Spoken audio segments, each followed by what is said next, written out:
10th kanji. From the 1000 kanji here, the meaning of that kanji is 10. 10. Meaning of that kanji is 10. That means a number. So here the stroke of that kanji, here is the first. Here is the first. Horizontal one is the first, and second is the vertical one. Horizontal one is the first, second one is the vertical one. So this is the stroke of that kanji.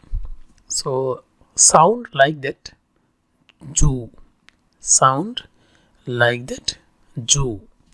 So again horizontal one, later vertical one. So that for the 10. So when here is sound, some words we will know meaning and sound. So when we used only that kanji, we already learned the stroke. So here the sound like the ju, the meaning of this kanji is 10. Directly 10.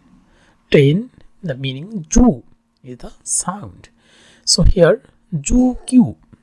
Ju like that, ju, and q first, second. So q, ju q, ju q.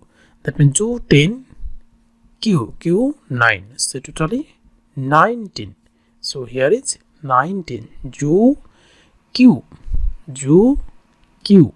19. So here again the stroke of that kanji, first q, ju, q ju. So q, then ju. So here is q ju. So 90. q ju 90.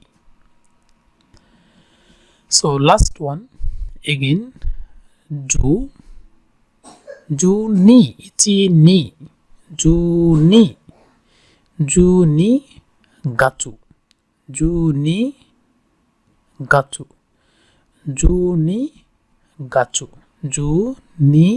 gachu, December, ju ni gachu, December, ju ni gachu, December. If want to know the 12 months, so here is getchu. If you would like to show the 12 months, that means as December, so here is gesu. For the in case of 12 month, so here is gechu. Ju ni ka gesu, the 12 months.